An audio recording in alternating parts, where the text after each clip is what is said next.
All right, so this video, I'm going to show you how to replace the inner barrel and bucking of the Sig Air Proforce m17, m18, p320, whatever you want to call it.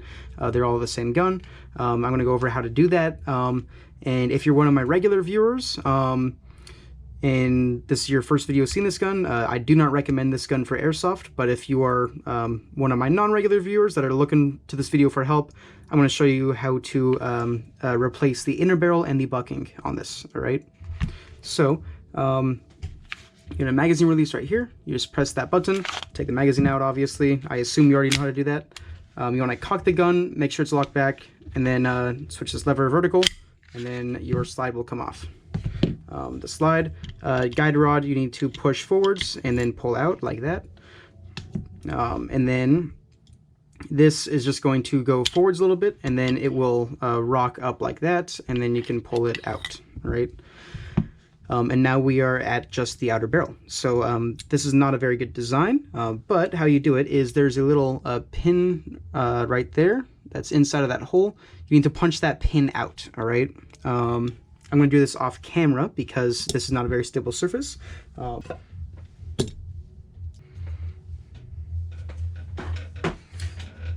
And if you are like me and don't have a good surface, I recommend you invest in a stud. Very useful as a pseudo workbench. Right, so we got the pin out. Now there is a spring right there. Do not try to rip this out, you're going to break the spring. This spring is really dumb, and that is a part that you might need to replace on here. Is that little itty bitty spring. Let me get a little itty bitty tool.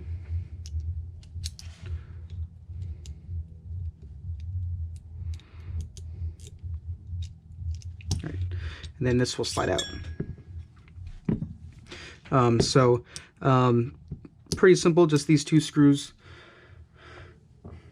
Let me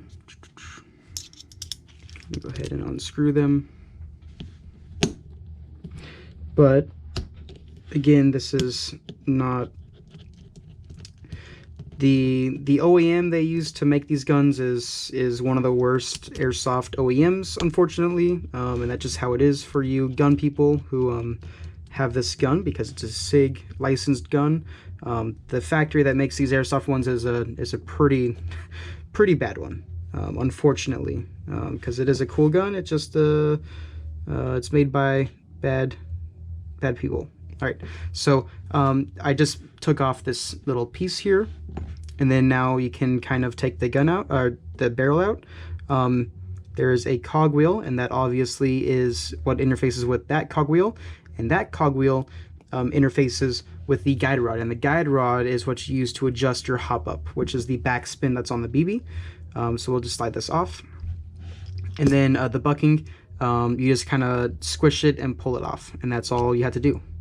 All right, and then when you put the bucking back on the inner barrel, I'm also going to recommend you upgrade both of these two things. I don't remember the length of this inner barrel, but I'll put that online. And then buckings, I recommend Autobot buckings. But basically, there's that little groove that's inside of the bucking. You need to line up that groove with the groove that's on the barrel. You will see it in your hands. It's hard to show on camera, but just line up that groove with that, and it should kind of snap into place. And then obviously you put the gear back on.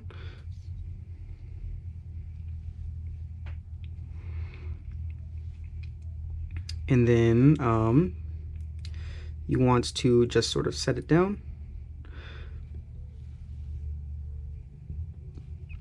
There's a fin on the bucking. That fin is obviously going to interface with that hole. I will also show you this just in case this comes off. Basically, it's going to go on like that, maybe. I don't know if you can see that. I'm sorry.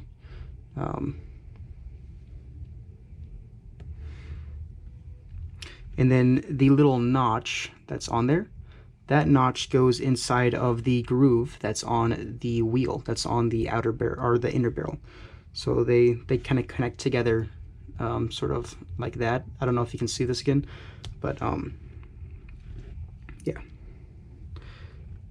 So we will get everything over. And then again, the fin interfaces in there.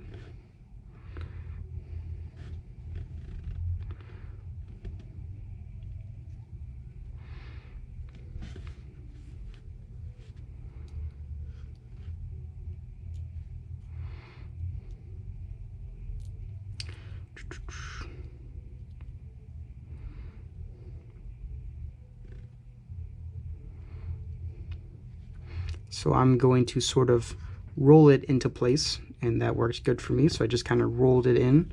I twisted it. Hopefully you saw that.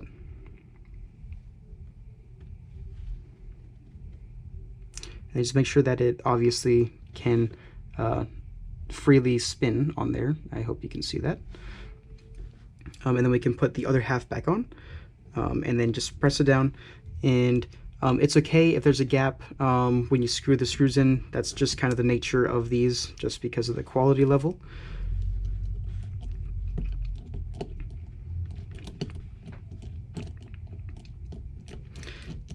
And it looks like these are good screws, but the metal that these screws goes into is garbage. So let's see if we can get this to go on there good.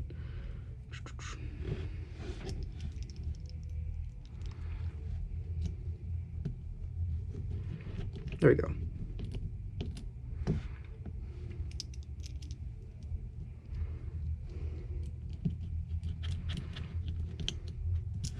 And then again, if you have gaps, that's okay. That's just kind of the nature of the beast. All right, so now we're on the home stretch. So we got to put it back. You just slide it in, and then that spring again. You're going to want to make sure that you get that spring in.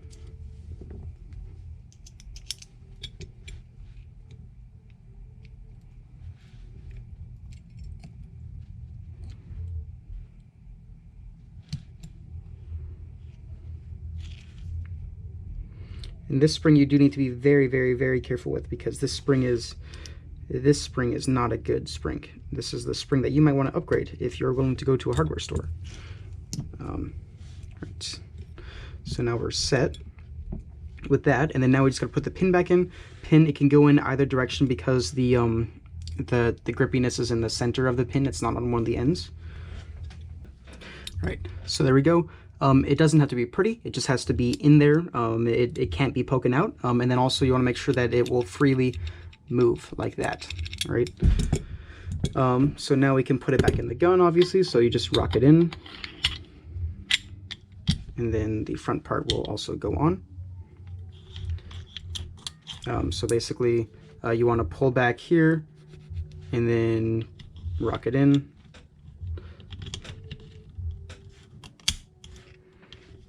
And then this is how you adjust the hop-up, is right here. So you can either spin this, or when the gun's on, you can rack the gun and you can spin it on the front here, and I'll show you that. But to put it back, obviously you just slide it back on, lock it in place, drop that, and then you're good to go. And then again, if you want to adjust the hop-up without taking off the slide, you can do so with this. You just kind of spin this, and that will adjust your hop-up, which is, that's a nice feature. I just wish it was better quality, obviously. So that is how you do that. I hope that was useful for you guys. And again, if you're one of my normal viewers, I do not recommend this gun. But if you're one of those people who got this gun for like cross training, or you're just into the real version of this gun, that the nature of this gun, you're going to be having a lot of issues, unfortunately. So yep, have a nice day. All right, don't forget to like, comment, and subscribe if this video was useful for you, and make sure you check out the link down below. That is a link to our Discord server, and you are welcome to join. All right, have a nice day.